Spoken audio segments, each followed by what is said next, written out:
Bonjour, cette semaine dans la vidéo sexo, on parle de troubles de l'érection et de l'éjaculation précoce. On va voir comme dans chaque vidéo pourquoi l'éjaculation précoce arrive, comment elle arrive également, qu'est-ce qui se joue chez l'homme qui est atteint de ces troubles-là et surtout comment on va pouvoir faire autrement.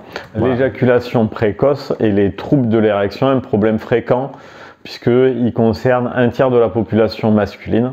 Difficulté intime qui touche à l'idée de la virilité que les hommes se font.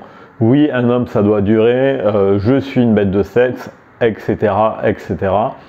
Et avouons-le, on est peu à se vanter d'une contre-performance sous la couette. Il est délicat pour un homme de parler de ses difficultés érectiles ou de sa capacité à venir un peu trop vite.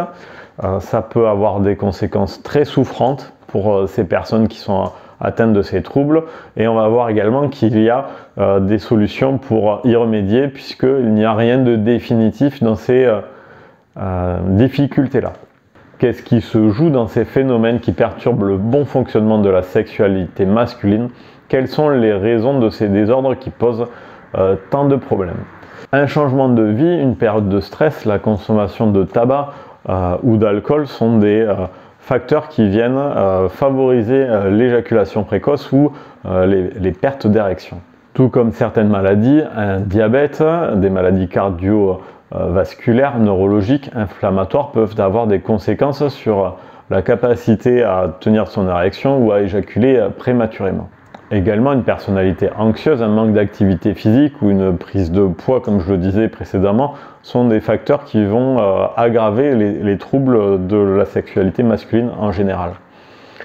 Il y a également des origines médicales du type hypo ou hypertension, problèmes de thyroïde, hypersensibilité du gland et également sclérose en plaques ou prostatite. On éjacule comme on vit d'une manière générale, le reflet de notre façon de vivre va indiquer sur la manière qu'on aura d'éjaculer.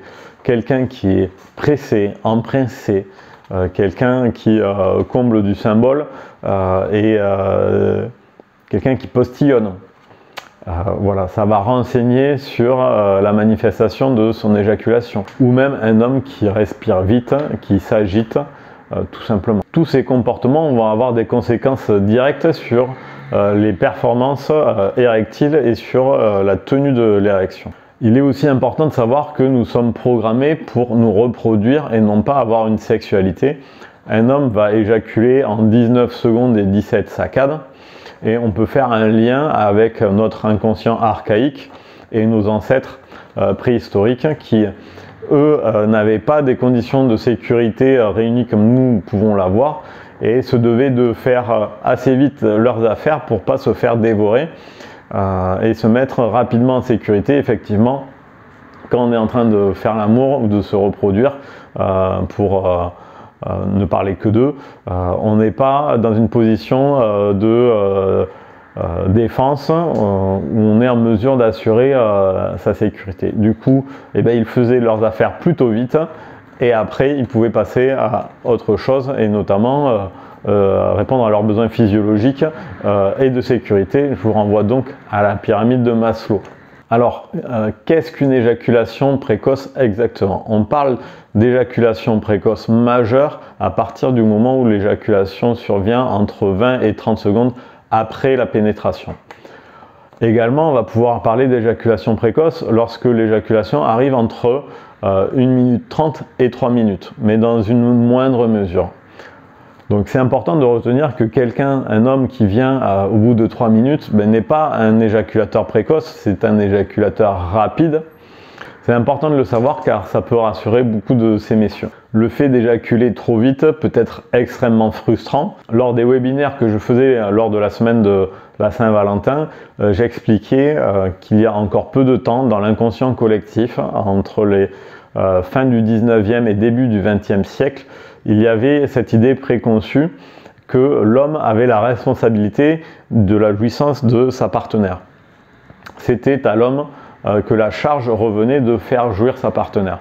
Donc lorsqu'un homme éjacule trop vite, il se met dans la position d'échec et d'incapacité à donner du plaisir, énormément de plaisir à sa partenaire, et du coup ça va être quelque chose de particulièrement douloureux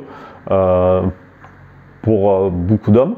Il y a aussi ceux qui ne s'en soucient pas, mais d'une manière générale, lorsqu'un homme éjacule trop tôt ou trop vite, c'est quand même quelque chose qui est particulièrement souffrant et difficile à vivre, que ce soit pour lui ou même pour le couple. Mais alors pourquoi perd-on cette érection, ou pourquoi éjacule-t-on si vite? Et bien tout simplement, comme dans beaucoup de troubles de la sexualité, ça renvoie à des peurs inconscientes. Lorsqu'un homme fait l'amour avec une femme ou même avec un homme, et bien il ne voit pas son sexe disparaît à l'intérieur du sexe de la femme. Il est tout simplement, pour certaines personnes, dévoré.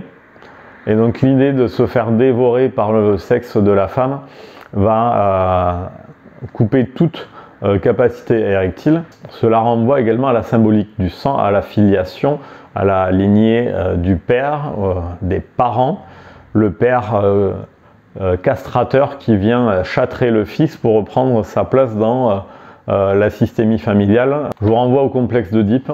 Comment arrêter d'éjaculer trop vite? Comment garder son érection?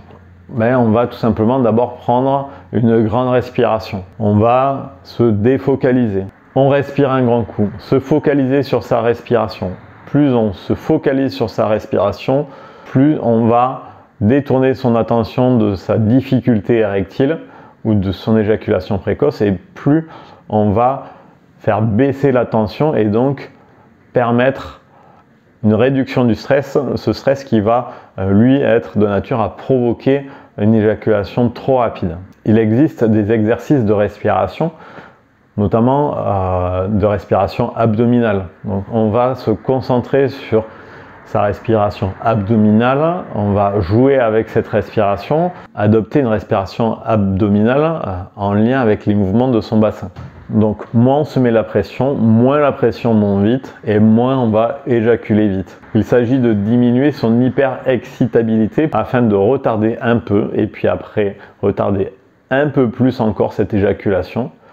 Donc moins on se met la pression monte vite. Attention au PNR, le point de non-retour. Le PNR, c'est à partir du moment où il est impossible de revenir en arrière, la machine est lancée et tout va sortir. C'est important pour l'homme de connaître son PNR. On va pouvoir jouer avec, savoir à quel moment on se rapproche de lui pour pouvoir changer de position, changer de rythme et donc mieux se connaître. Pour ça, l'homme peut tout simplement s'entraîner, comme un athlète de haut niveau s'entraîne pour la préparation des Jeux olympiques, par exemple. Et bien l'homme va s'amuser à jouer avec son PNR. Comment il va aller le chercher sans jamais le trouver, s'en rapprocher un peu plus, s'arrêter, reprendre. Donc l'homme peut faire ça en se masturbant seul, il peut faire ça avec sa partenaire également.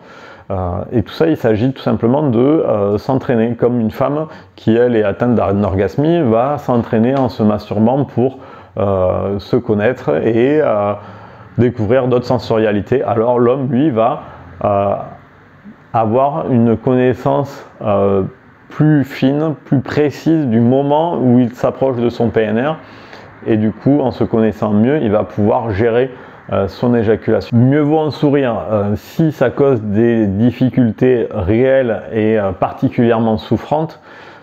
Il est intéressant quand même de dédramatiser tout ça, tout simplement pour éviter de rajouter de la souffrance à la souffrance. On peut en parler avec sa partenaire. Ce n'est pas facile et pourtant tout le monde a y gagné à relativiser ces difficultés-là. Également, il est intéressant de comprendre que faire jouir sa partenaire avec une pénétration n'est pas le summum de la sexualité. Il y a également d'autres façons de faire jouir une femme. C'est également aussi intéressant de comprendre que ce n'est pas parce qu'il y a une éjaculation que ça veut dire que c'est la fin du rapport. Il est tout à fait possible de continuer différemment. Certes, il va y avoir cette phase de résolution et cette phase réfractaire dans laquelle une hypersensibilité du pénis va être un petit peu gênantes, mais on peut tout simplement poursuivre les ébats avec des caresses, avec un retour sur des préliminaires, plein de façons qui vont pouvoir apporter du plaisir à l'homme mais aussi à la femme, pour lui permettre d'avoir cette jouissance, d'avoir un orgasme parfaitement, et de ne pas être frustré et de ne pas poser de problème dans la recherche du plaisir à deux. Alors si le couple accepte de fonctionner différemment, l'homme et la femme vont pouvoir connaître une jouissance à chacun leur tour, et tout simplement pouvoir être pleinement épanoui sexuellement et relativiser cette difficulté. Plus on la relativise, mieux on la gère et moins elle pose problème, et plus on s'en débarrasse. Ensuite, comme pour toute difficulté sexuelle, il est possible de suivre un travail en cabinet, en sexothérapie. Les outils des thérapies brèves en hypnose et en PNL fonctionnent très bien et on a d'excellents résultats. Pour conclure, on se détend, on respire, on pose le cerveau, on relâche la pression vient moins vite. On n'en fait pas une montagne, on fait ce qui fonctionne, on fait différemment, et en plus, en faisant comme cela, on progresse. Et donc, on initie un cercle vertueux avec moins d'éjaculation rapide et des érections plus fières et dures et longues. Voilà, je vous souhaite une excellente journée et je vous dis à plus tard. Bye bye.